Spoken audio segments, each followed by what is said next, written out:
Hello and welcome to the Once Wayward Brethren Ministries presentation of the Biblical 12 Steps.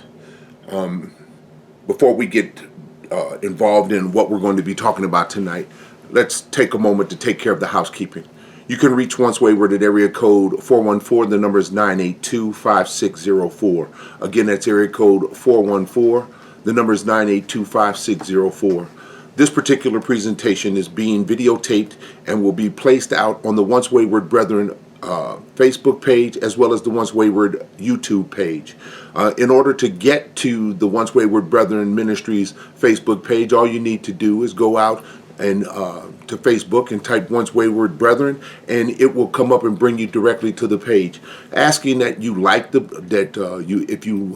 like the page as well as this particular presentation, and feel more than free to share this presentation with your friends and loved ones, especially those that you know that are struggling with some type of addiction, whether it be drugs, alcohol, or any of the other things that a person might become absolutely attached to. Also, asking that you go out to, if you prefer to watch it on YouTube, that you go out to YouTube, and in order to find the Once Wayward YouTube page, all you need to do in your search engine is type the words Once Wayward, and you'll see a great big giant O, and everything that's out there that we've ever done is out there and available for you to use. Again, asking that you subscribe to the page if you're so inclined, as well as to go ahead and, again, feel free to share it, anything that you find out there with your friends and loved ones. A lot of stuff that's out there is meant to be a conversation starter, but this particular series is meant to be a way to help those who are struggling with some sort of addiction and yet have not got to the realization yet that they in fact do need help, and because of shame or guilt or what have you, will not endeavor to go to some sort of 12-step meeting. So basically, this particular thing is meant and geared towards those people and anyone who is struggling with their faith, because you will find that there is a lot of faith-based stuff in the things that we're going to talk about. So again, feel free to share this on any of your social media platforms, the link or the actual video itself, and it'd be greatly appreciated. Again, you can reach us at area code 414. The number is 982-5604. And for the sake of anonymity, this will not be live broadcast on my regular Facebook page because of the fact that you have the ability to comment and to see who is actually out there watching it while you're watching it. Whereas this way, by presenting it out there, tape delayed, so to speak, actually gives the opportunity for you to view it at your leisure, as well as to remain anonymous, so that people can't see. They can see that you've been there, but they won't be able to interact with you as they would if this were a live video. So having said all of that, let's move right into where we are. We left off last time with the biblical step 1, and tonight we're going to go to step 2. Step 2 says, according to AA or NA or any of the 12-step clubs, that came to believe that a power greater than ourselves could restore us to sanity. Well, here's the thing about that. As far as my personal journey is concerned, or anybody's journey, I'll say my personal journey, this is probably was the most difficult of all of the steps that I encountered when I tried to get to that place using the traditional 12-step club meetings and what have you. This is the part that I had. This is the step that I had the biggest difficulty with, and the reason why, it says that it came to believe that a power greater than ourselves. Well, see, here's the thing about addiction and personal and a person's beliefs. In my particular case, the thing was that no matter what it was that I was doing as far as my addictions were concerned, I always felt like I was in control. I always felt like I was the greatest entity in the room. I always felt like I was so superior to everything that was going on around me. And the bottom line to that is that how in the world, if I'm that superior, how do I stop me from killing me? How do I stop me from hurting me? And the thing about it is that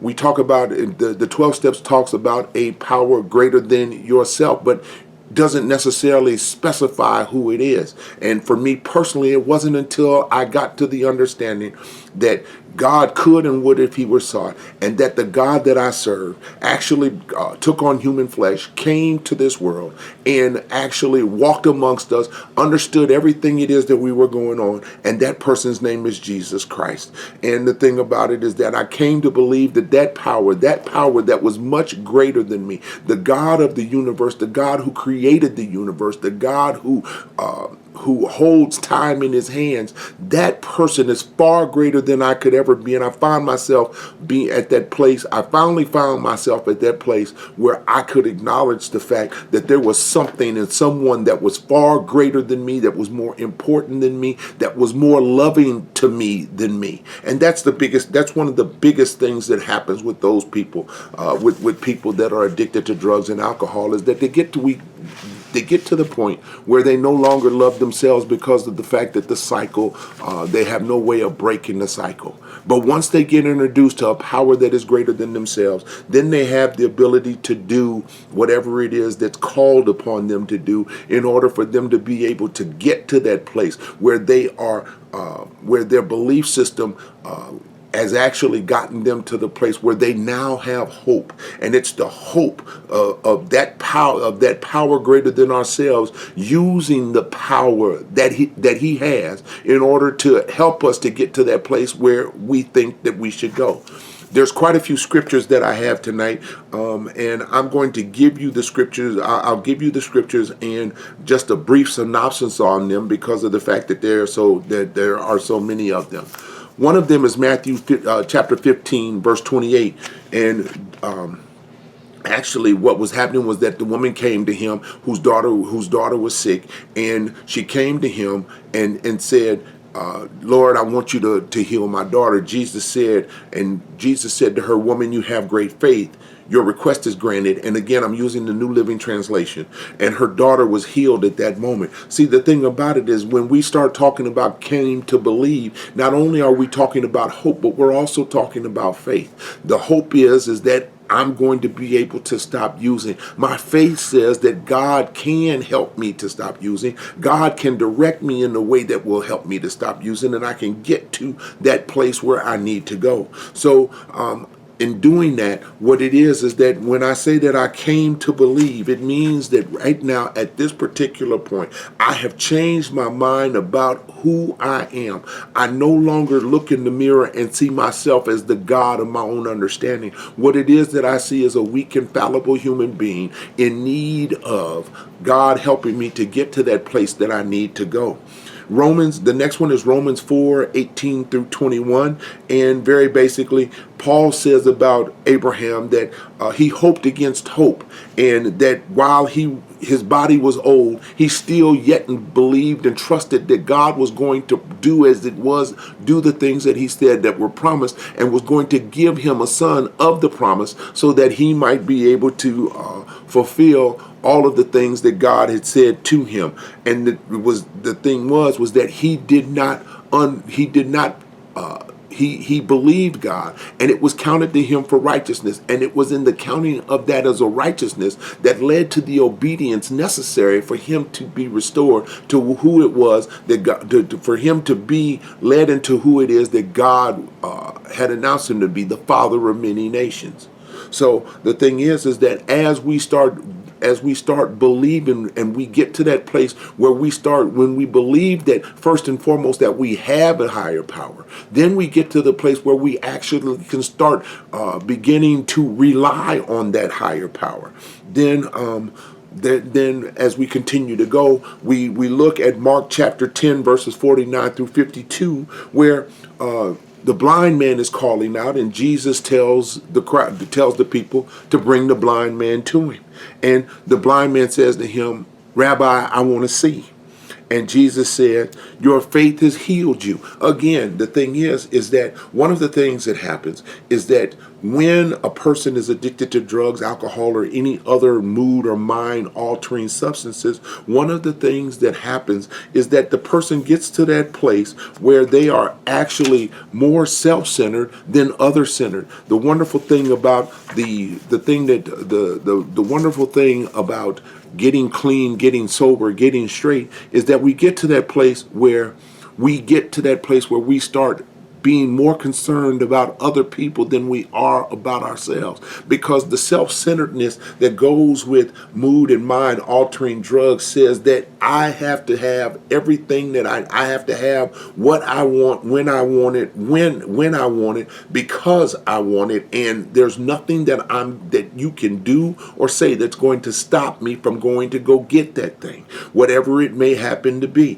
So the thing is that when we're talking about the second step, the hope shot step, the step that says that I came to believe, the step that says that I now have hope, the step that says that there is somebody greater than I am and is able to help me to do better and to be better than I've ever been, then I can get to that place where I can start looking and appreciating what it is that other people are doing. Now, here's the thing. Even though I've come to believe this stuff, one of the things that happens is that my whole life I've been doing things that were contrary to the way that my parents raised me, contrary to what I actually in my right mind believe. And so the thing is that one of the things that happens with all of this is that because of this hope, because of this belief, I get to that place where I'm actually looking to God to help me to change my thinking, to get to that place in Him where I'm no longer concerned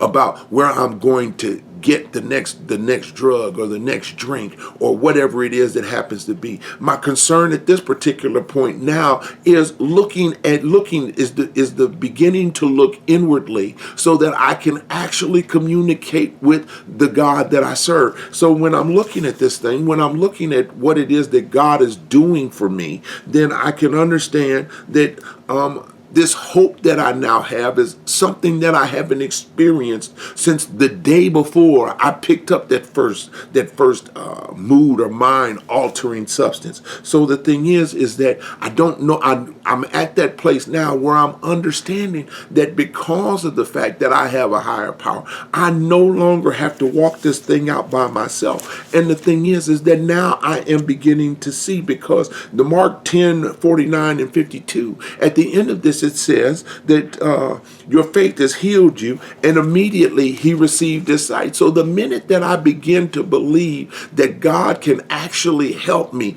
the scales come off of my eyes, and I'm at that place where I'm now able to begin to look down the road at some things. I'm not worried about the right here and the right now, because the thing is that the right here and the right now, even though they are relevant, they no longer lead, the right here and the right now no longer leads me to the path, down the path of wanting to use. It leads me to the place where I'm beginning to understand, where the fog is lifting and my eyes are clearing. Then when we get to Psalm 62 verses 6 to 9, we understand that God is our fortress and He's that rock. And when no matter what it is that's going on, because of the fact that we've come to believe in Him, we now have something to hold on to that's much stronger than we are. We have the ability now at this particular point to be, like it says in Jude chapter 1 verse 24,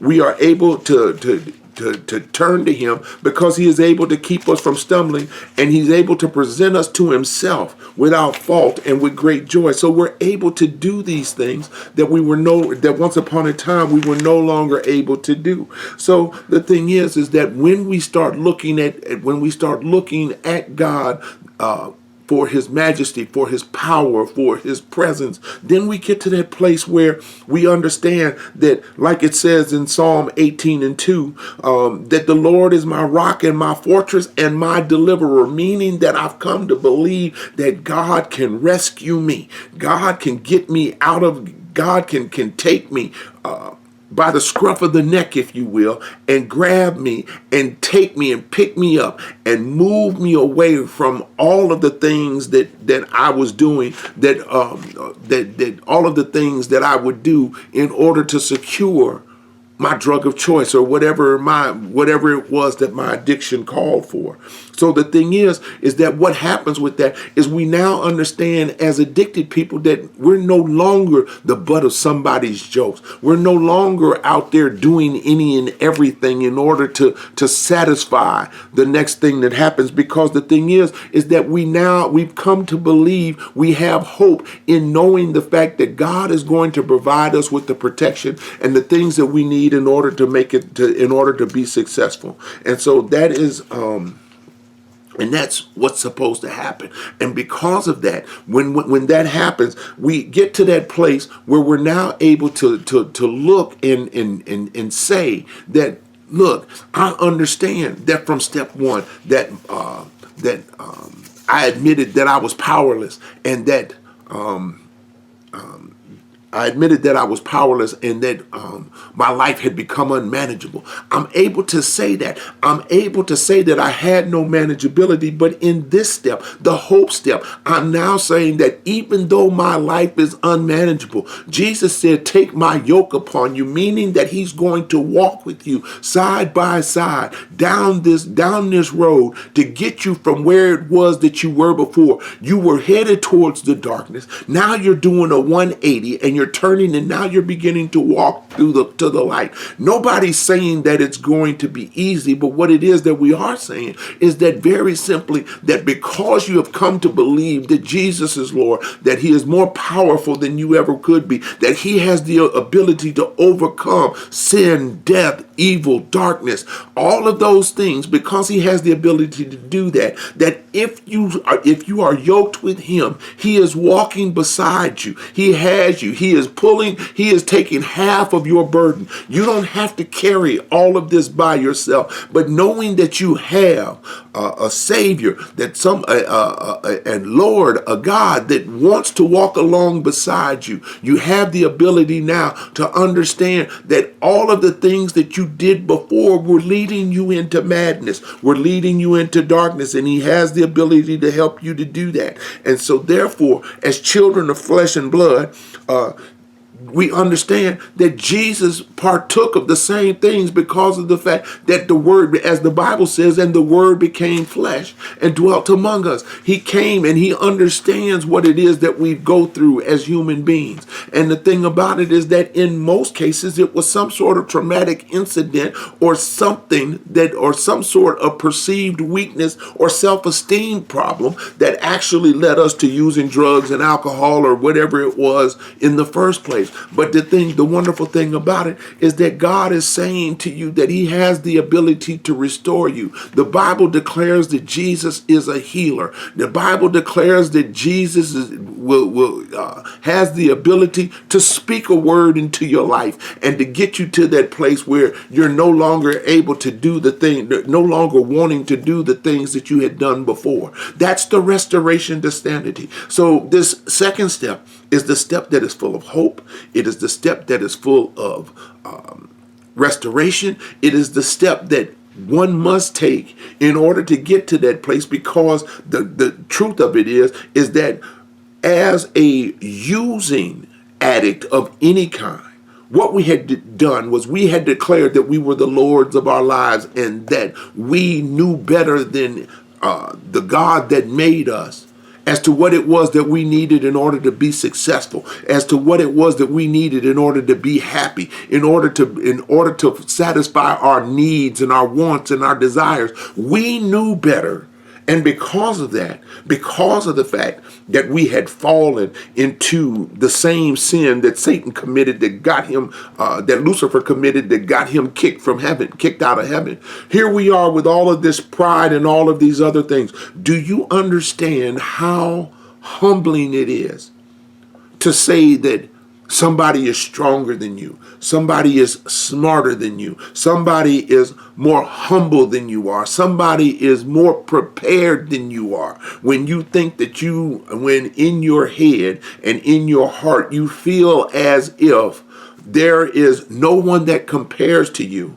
Not only that, though, but you also come to that place where you say that no one understands you. And because no one understands you, you begin to get to that place where you're self-medicating. Well, the second step says that there is somebody greater than you, somebody that understands you, somebody that wants to help you, somebody that loves you unconditionally and can lead you away from what it was that you were doing. In the, I want to say the 18th chapter, 17th or 18th chapter of the book of Jeremiah, it talks about God being the potter. And the thing is that God saw, God is seeing, God has got this clay on the wheel, and then he sees that in the making of this vessel that it's marred, and he has the ability to take and reshape it and to mold it and to fix it into what it is that he needs it to be. So the thing is that just because you've been a drug addict or alcoholic or an overeater or a sex addict or whatever it is that you've been, God has the ability to fix you. But first and foremost, you must believe in the fact that he is God. And then you have to be willing to admit that he has more power than you and has the ability to take you and turn you around. And lastly, from the book of 2 Corinthians chapter 12, verses 7 through 10, the Bible talks about the fact that Paul had been given a thorn in the flesh. And basically, out of all of that, God says to him, my grace is sufficient. Paul is looking at himself as the most important, as being vital to what is going on.